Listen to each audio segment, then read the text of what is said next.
Shalom, selamat pagi pendengar yang dikasihi Tuhan. Pagi hari ini kita akan kembali merenungkan kebenaran firman Tuhan dengan judul Kuat di dalam Tuhan. Bacaan firman Tuhan dari Efesus pasal 6 ayat yang ke-10, demikian firman Tuhan. Akhirnya, hendaklah kamu kuat di dalam Tuhan, di dalam kekuatan kuasa-Nya. Mari kita akan bersama-sama berdoa. Bapa di surga, kami akan bersama-sama merenungkan kebenaran firman Tuhan pagi hari ini. Kiranya dengan firman Tuhan yang akan kami dengar bisa memberikan kekuatan bahkan teguran dalam kehidupan kami. Terima kasih ya Tuhan. Biarlah firman Tuhan boleh berbicara, kami boleh memahami dan kami boleh melakukan. Di dalam nama Tuhan Yesus kami berdoa. Amin. Bapak Ibu Saudara yang dikasihi Tuhan Yesus, ada saatnya di dalam kehidupan kita merasa lemah saat menghadapi berbagai tantangan, kesulitan, persoalan dalam kehidupan ini. Terlebih jika beban persoalan itu besar, maka kita bisa merasa tidak kuat untuk menghadapinya. Kita tak bisa memungkiri bahwa keadaan dunia sekarang ini semakin hari semakin tidak baik. Persaingan hidup antara insan ini semakin berat. Kebutuhan hidup juga semakin lama semakin tinggi dan kita merasa kesulitan. Kejahatan manusia pun juga semakin merajalela. Kita takkan mampu menghadapi jika kita bersandar pada kekuatan kita sendiri. Itulah sebabnya Rasul Paulus mendorong orang percaya untuk semakin kuat di dalam Tuhan. Sebagaimana ayat mas yang kita baca pada pagi hari ini.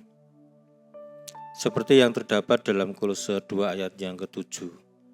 Sebuah pohon akan tegak berdiri di tengah terpaan angin apabila akarnya semakin merambat ke dalam.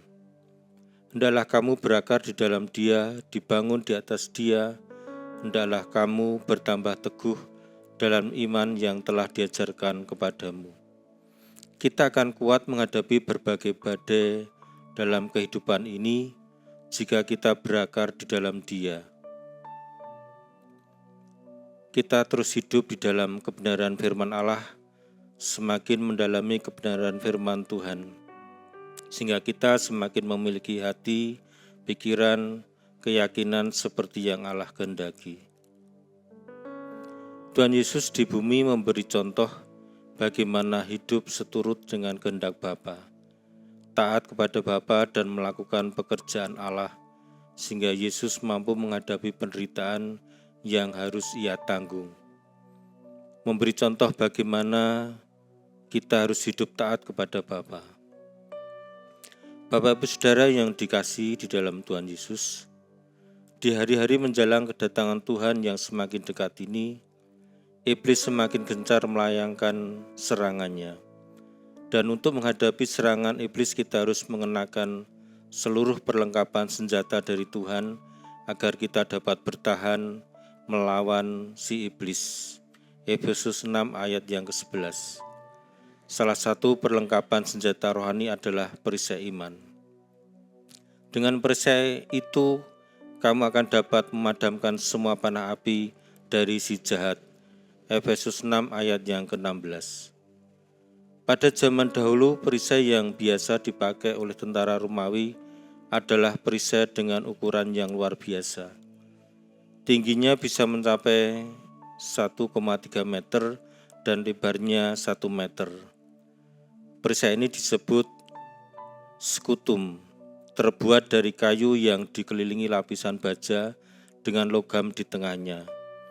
Ini adalah senjata yang harus dimiliki oleh seorang tentara untuk mempertahankan diri, yaitu diangkat untuk melindungi bagian tubuhnya, khususnya wajahnya, dan dihantamkan kepada lawan sebagai mekanisme mempertahankan diri. Kapan kita harus menggunakan perisai iman? Di segala keadaan. Inilah iman yang tidak terpengaruh oleh situasi atau kondisi apapun, seburuk apapun keadaan dan seberat apapun. Tantangannya tetaplah beriman kepada Tuhan. Iman sanggup mengubah yang tak mungkin menjadi mungkin. Iman sanggup membuka jalan saat tiada jalan, dan dengan iman pula kita dapat mematahkan setiap serangan-serangan yang dilancarkan oleh iblis. 1 Petrus 5 ayat yang ke-9, lawanlah dia dengan iman yang teguh. Milikilah iman yang teguh supaya kita mampu bertahan di tengah guncangan dunia dan mampu mengalahkan musuh. Bapak Ibu Saudara, mari kita memiliki kekuatan dalam menghadapi berbagai tantangan kehidupan dengan cara beriman, percaya kepada Allah yang sanggup memberikan kekuatan. Amin. Mari kita akan bersama-sama berdoa. Bapa di surga, kami menyadari bahwa tantangan kehidupan ini semakin lama semakin berat. Kadang-kadang kami merasa lemah, kadang-kadang kami merasa tidak kuat. Tapi kami bersyukur karena kami punya Allah. Kami bersyukur karena kami memiliki iman yang bisa mengalahkan segala tantangan yang ada, mengalahkan iblis yang berusaha menghancurkan kehidupan kami. Terima kasih ya Tuhan. Untuk itu biarlah dalam kehidupan kami sehari lepas sehari, kami senantiasa bergantung kepada Tuhan yang akan memberikan kekuatan kepada kami. Di dalam nama Tuhan Yesus kami berdoa dan mengucap syukur. Terimalah berkat Tuhan. Tuhan memberkati engkau dan melindungi engkau. Tuhan menyinari engkau dengan wajah-Nya dan memberi engkau kasih karunia. Tuhan menghadapkan wajah-Nya kepadamu dan memberi engkau damai sejahtera. Kiranya berkat damai sejahtera dari Allah Bapa, kasih dari Tuhan Yesus, dan persekutuan dengan Allah Roh Kudus menyertai kita sekarang dan selama-lamanya. Amin.